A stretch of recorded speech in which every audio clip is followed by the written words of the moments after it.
Perkenalkan, nama saya Siti Rahma, NIM 220404500024, kelas D, Prodi Bimbingan dan Konseling Universitas Negeri Makassar. Konsep dasar senyuman. Senyuman di hadapan saudaramu adalah sedekah. Hadis riwayat Bukhari dan Sanusi. Hadis tersebut menganjurkan orang agar tersenyum kepada orang lain. Senyum merupakan salah satu bentuk tingkah laku nonverbal. Tingkah laku tersebut perlu dibiasakan dalam kehidupan. Sedangkan bagi konselor, senyuman merupakan salah satu alat untuk memikat daya tarik konseli yang selanjutnya meningkat pada hubungan interpersonal. Senyuman merupakan ekspresi wajah yang positif dan isyarat nonverbal yang paling mudah dikenal. Tersenyum merupakan isyarat keramahan sebagai ekspresi simpati, memberi keyakinan dan ketentraman. IV menggambarkan empati sebagai melihat dunia melalui mata orang lain, mendengarkan seperti orang lain mendengar, merasakan dan menghayati dunia internal mereka. Namun, perlu diingat bahwa dalam proses konseling, konselor tidak larut dalam pikiran dengan perasaan klien atau konseli. Menurut Harlock, dia mengartikan empati sebagai kemampuan seseorang yang dapat memposisikan dirinya dalam posisi orang lain dan dapat memahami pengalaman orang tersebut. Sedangkan menurut Budiningsih, bersikap empati itu berbeda dengan sikap simpati, karena sikap simpati lebih memusatkan perhatian pada diri sendiri, sedangkan perasaan terhadap orang lain kurang diperhatikan. Namun, sikap empati lebih memusatkan perasaannya pada kondisi orang lain. Definisi empati juga diberikan oleh Goleman. Ia mengartikan empati sebagai kemampuan memahami perasaan dan permasalahan orang lain, serta berpikir dengan sudut pandang mereka, serta memberikan penghargaan yang baik terhadap perbedaan yang ada terhadap konseli. Jadi, seseorang yang memiliki empati tidak cukup hanya menghayati akan perasaan orang lain, tetapi lebih dari itu. Ia juga berusaha menggali apa yang dipikirkan orang lain dengan tulus sehingga dapat memahami masalah tersebut dari berbagai sudut pandang, terutama dari sudut pandang objek empati. Menurut Hangroff, ada 9 komponen empati, yaitu yang pertama, intensitas untuk memahami kerangka perilaku klien. Kedua, kesimpulan dan klarifikasi. Apakah konselor membuat kesimpulan dan klarifikasi tentang sesuatu kepada klien? Yang ketiga itu ketelitian dan logika. Yang keempat, di sini dan sekarang. Maksudnya adalah apakah konselor memfokuskan pengalaman klien pada kejadian sekarang dan di sini. Yang kelima yaitu pusat pembicaraan. Apakah konselor memfokuskan hal-hal yang penting bagi klien, atau adakah pembicaraan konselor berhubungan dengan problem respon klien? Yang keenam yaitu pilihan kata-kata. Yang ketujuh adalah kualitas suara. Maksudnya adalah apakah ekspresi suara konselor sesuai dengan yang klien ekspresikan. 8 yaitu cara mengeksplorasi. 9 pengaruh atau fasilitas dan penghambat. Maksudnya adalah apakah konselor memfasilitasi respon yang eksploratif dari klien atau menghalangi serta membatasi pembicaraan klien. Ciri-ciri atau karakteristik orang yang berempati. Yang pertama, ikut merasakan atau sharing feeling. Yang kedua, dibangun berdasarkan kesadaran sendiri.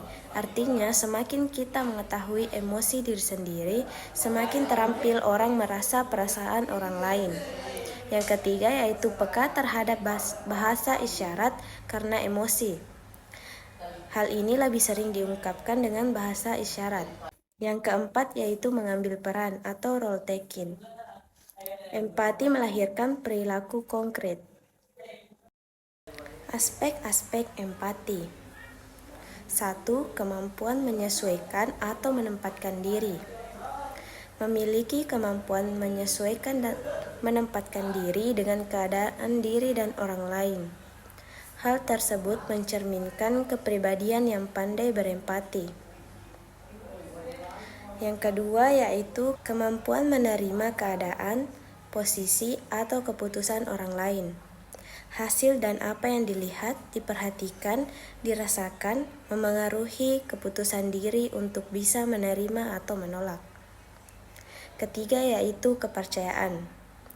Empati lahir karena adanya rasa percaya.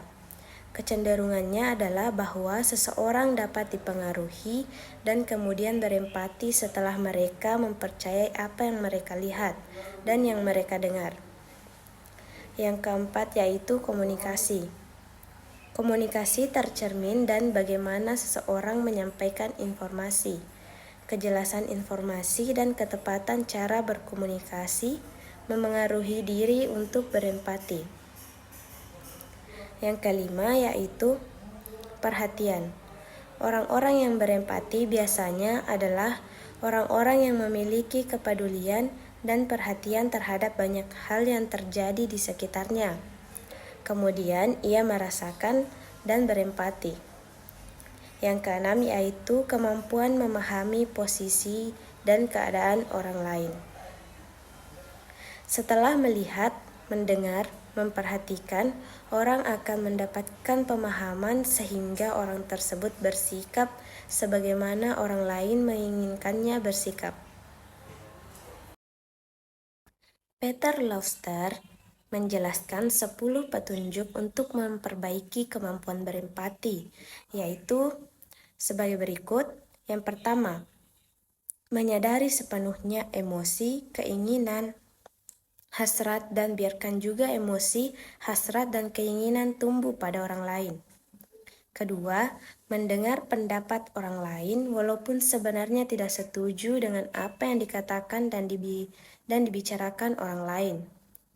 Menyelesaikan apa yang dikatakannya dan ajukanlah pertanyaan sebelum memberikan penilaian. Yang ketiga yaitu memerhatikan orang lain di jalan, di restoran, dan di bus, dan cobalah memahami perasaannya melalui air mukanya. Keempat, menilai orang lain jangan hanya didasarkan pada luarnya saja. Jauh lebih penting lagi mengetahui sikap dasar seseorang dan itu hanya akan didapat melalui pembicaraan dan tanya jawab yang menarik.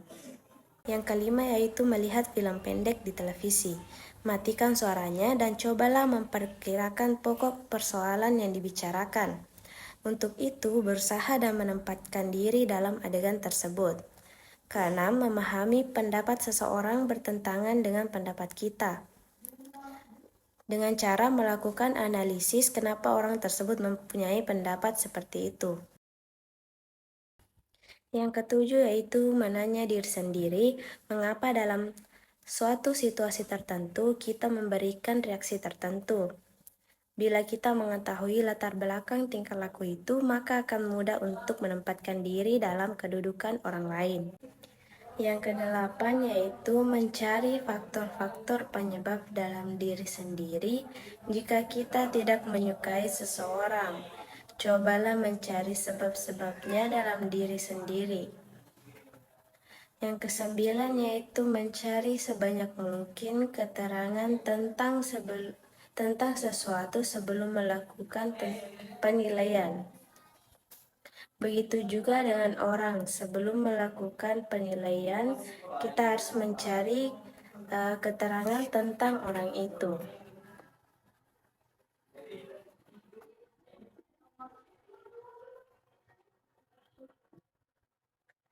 Bila kita sudah mengetahui mengapa seseorang mempunyai tingkah laku tertentu, maka kita akan dapat menilainya dengan lebih tepat dan sikap kepadanya juga akan lebih sesuai.